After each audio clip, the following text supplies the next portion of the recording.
Breaking news. యుద్ధం ప్రారంభమైనప్పుడు America, Israel ఇరాన్ను చాలా తక్కువగా అంచనా వేశాయి. కొన్ని రోజుల్లోనే ఇరాన్ను లొంగదీసుకోవచ్చు అని అమెరికా, ఇజ్రాయెల్ భ్రమపడ్డాయి. ఫిబ్రవరి 28వ తారీఖున ఇరాన్ సుప్రీం లీడర్ ఖమేనీ మరణంతో ఆ దేశం కుప్పకూలిపోతుందని అమెరికా భావించింది. కానీ గత 40 రోజుల్లో ఇరాన్ చూపించిన తెగువ దాడులతో శత్రు దేశాలకు చూపుతున్న చుక్కలు అమెరికా లెక్కల్ని తలకిందులు చేసింది. ఇరాన్ 10 ప్రతిపాదనలకు ఓకే చెప్పే స్థితికి తీసుకొచ్చింది.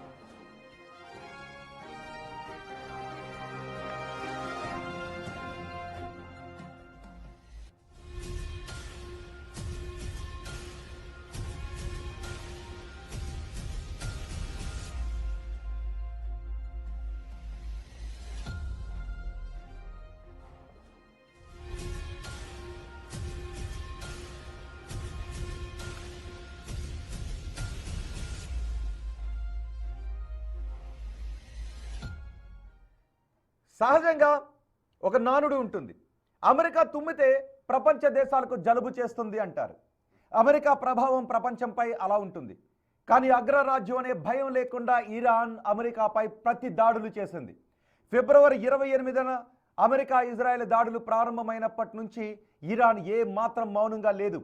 గల్ఫ్ దేశాల్లోని అమెరికా స్థావరాలు ఇజ్రాయెల్పై వందలాది బ్యాలిస్టిక్ క్షిపణులను, డ్రోన్లను ప్రయోగిస్తూ విరుచుకుపడింది.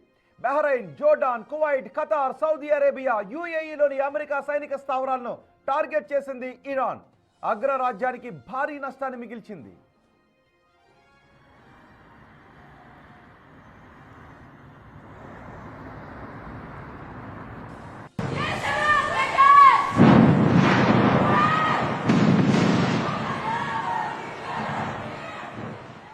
ప్రపంచ ఆర్థిక వ్యవస్థను శాసించే హర్మూజ్ జలసంధిని మూసేసింది ఇరాన్.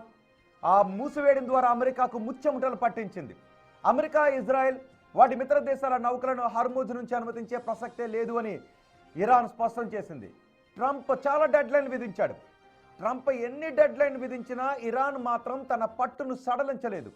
దాని ఫలితంగా ప్రపంచవ్యాప్తంగా చమురు, గ్యాస్ ధరలు పెరిగి అమెరికాపై అంతర్జాతీయంగా ఒత్తిడి పెరిగింది.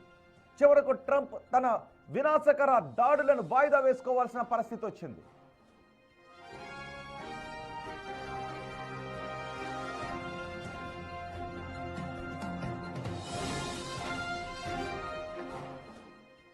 అమెరికా పంపిన 15 ప్రతిపాదనలను ఇరాన్ తిరస్కరించింది.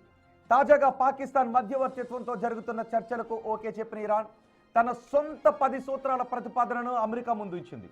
యుద్ధం కారణంగా నష్టపోయిన తమకు నష్టపరిహారం చెల్లించాలి అని, ఆంక్షలు ఎత్తివేయాలి అని, అమెరికా దళాలు పశ్చిమాసియాను విడిచిపెట్టి వెళ్లిపోవాలి అని డిమాండ్ చేస్తూ అగ్రరాజ్యాన్ని డిఫెన్స్ లో పడేసింది ఇరాన్. తమ ప్రతిపాదనలను అంగీకరించడం మినహా గత్యంతరం లేని విధంగా శత్రువును నిస్సహాయ స్థితిలోకి నెట్టింది ఇరాన్.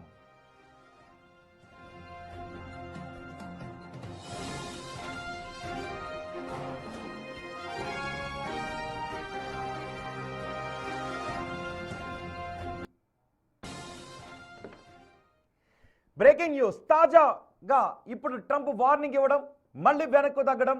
ఇరాన్పై దాడుల విషయంలో ఇది ట్రంప్ తీరు. విధ్వంసాన్ని సృష్టిస్తామని ప్రకటించడం, గంటలు గడవక ముందే మాట మార్చడం ట్రంప్కు పరిపాటిగా మారింది. తాజాగా ఇరాన్ను నాశనం చేస్తాను అని ట్రంప్ ప్రకటించాడు. అయితే తాను విధించిన గడువును ఆ గడువు ముగియటానికి గంట ముందే మరో కీలక ప్రకటన చేశాడు ట్రంప్. ఇరాన్, అమెరికా మధ్య 2 వారాల కాల్పుల విరమణ ఒప్పందం కుదిరింది అని సోషల్ మీడియా వేదికగా ప్రకటించాడు. ఒక నాగరికత అంతం కాబోతోందంటూ ట్రంప్ చేసిన తీవ్ర హెచ్చరికల నేపథ్యంలో ఉద్రిక్తతలకు తాత్కాలిక బ్రేక్ పడడం అందరికీ ఊరటనిచ్చింది. పశ్చిమాసియాలో యుద్ధం మొదలైనప్పటి నుంచి ట్రంప్ సోషల్ మీడియా వేదికగా నిరంతరం హెచ్చరికలు జారీ చేస్తూనే ఉన్నాడు. ఆ తర్వాత స్వరం మారుస్తూనే ఉన్నాడు. మరి మార్చి 21న హర్మూజ్ జలసంధిని తెరవకపోతే విద్యుత్ కేంద్రాలను పేల్చేస్తామని 48 గంటల గడువిచ్చాడు. ఆ తర్వాత గడువు ముగియడానికి 12 గంటల ముందు ఇరాన్తో చర్చలు ఫలప్రదంగా సాగుతున్నాయంటూ విద్యుత్ కేంద్రాలపై దాడులను మరో 5 రోజులు వాయిదా వేస్తున్నట్టుగా ట్రంప్ ప్రకటించాడు.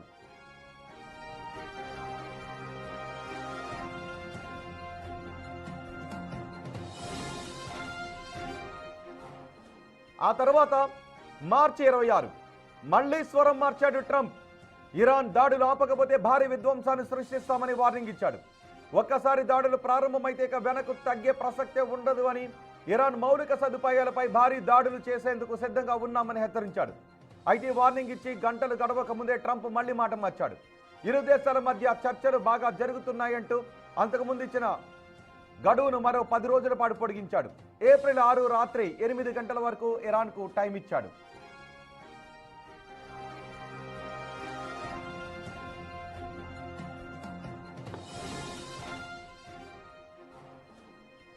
చూడండి ఒకసారి బిగ్ టీవీ స్క్రీన్ పైన డొనాల్డ్ ట్రంప్ రాసిన ట్వీట్ అది. Whole civilisation will die to night.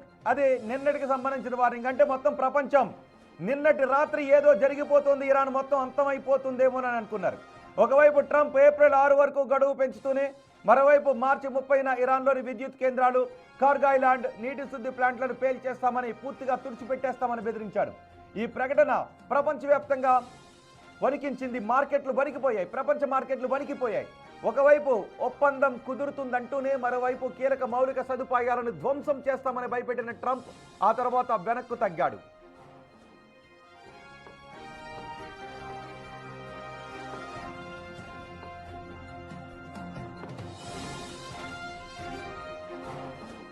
April 2 Donald Trump మరో విధ్వంసకర ప్రకటన చేశాడు. కేవలం మాటలతో హెచ్చరించడమే కాకుండా ఇరాన్ మౌలిక సదుపాయాలపై జరిగిన దాడులను ధృవీకరిస్తూ ఒక వీడియోను రిలీజ్ చేశాడు. ఇరాన్లోని అతిపెద్ద వంతెనను కూల్చివేస్తూ ఆ కూలిపోతున్న వీడియోను పోస్ట్ చేశాడు. మంగళవారం power plant day, bridge day అవుతుందని వార్నింగ్ ఇచ్చాడు. ఒకవేళ ఇరాన్ వెంటనే చర్చలకు రాకపోతే ఆ దేశాన్ని రాతి యుగానికి వెనక్కు నెట్టేస్తామంటూ ట్రంప్ హెచ్చరించాడు.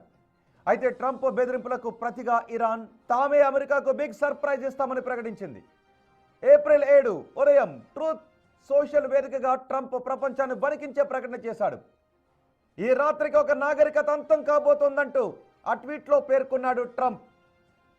దీంతో ఏం జరగబోతోందని ప్రపంచ దేశాల ఆందోళన గురయ్యాయి. అయితే తాను విధించిన గడువుకు కేవలం గంటన్నర సమయం ఉంది అనగా ట్రంప్ తన నిర్ణయాన్ని మార్చుకున్నాడు. నిజానికి నిన్న ఆ గడువు ముగియటానికి రాత్రంతా ప్రపంచవ్యాప్తంగా ఒక్కటే చర్చ, మరో చర్చ లేదు. నిజానికి రాత్రికే ఇరాన్ సివిలైజేషన్ని మొత్తం నాశనం చేసేస్తాడా ట్రంప్? ఒకవేళ అదే జరిగితే 3వ ప్రపంచ యుద్ధానికి దారి తీస్తుందని భారత నేషనల్ మీడియాతో పాటు ప్రపంచ మీడియా దీనిపైన చర్చించింది. ఏదో జరిగిపోతుందేమో, ఇది ప్రపంచ అంతానికి దారితీస్తుందేమోనని. కానీ సరిగ్గా గడువుకు గంట ముందు ట్రంప్ తన నిర్ణయాన్ని మార్చుకున్నాడు. 2 వారాల కాల్పుల విరమణను ప్రకటించాడు. నిజానికి అదే సమయంలో ఇరాన్ కూడా ఏం చేసింది అంటే, మొత్తం దేశ ప్రజలందరూ దేనికైనా సిద్ధంగా ఉన్నారు. పెద్ద పెద్ద మానవహారాన్ని ఏర్పాటు చేస్తామన్నాడు. బ్రిడ్జిలను కూలిస్తే బ్రిడ్జిల దగ్గర మానవహారంగా ఏర్పడతాం. ఒకవేళ పవర్ ప్లాంట్లను కూల్చడానికి సిద్ధపడితే పవర్ ప్లాంట్ల దగ్గర మానవహారాలను నిర్మిస్తాం. ఏం జరుగుతుందో చూస్తామంటూ ఇరాన్ ప్రతిగా నిలిచింది. సో ఇరాన్ ఎక్కడ భయపడలేదు.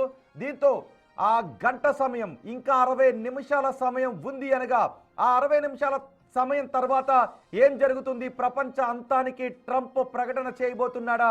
అంటే ఇరాన్ సివిలైజేషన్ అంతానికి ట్రంప్ ప్రకటన చేస్తే ఆ తర్వాత మిగిలిన దేశాలు ఏ విధంగా రియాక్ట్ అవుతాయి? అది 3వ ప్రపంచ యుద్ధానికి దారితీస్తుందా, అణు యుద్ధానికి దారితీస్తుందా అనే భయం వ్యక్తమవుతున్న సమయంలో 60 నిమిషాల ముందు, గంట ముందు ట్రంప్ ఈ కాల్పుల విరమణను ప్రకటించడంతో ఊపిరి పీల్చుకున్నారు. మొత్తం ప్రపంచం ఇప్పుడు ఊపిరి పీల్చుకుంది.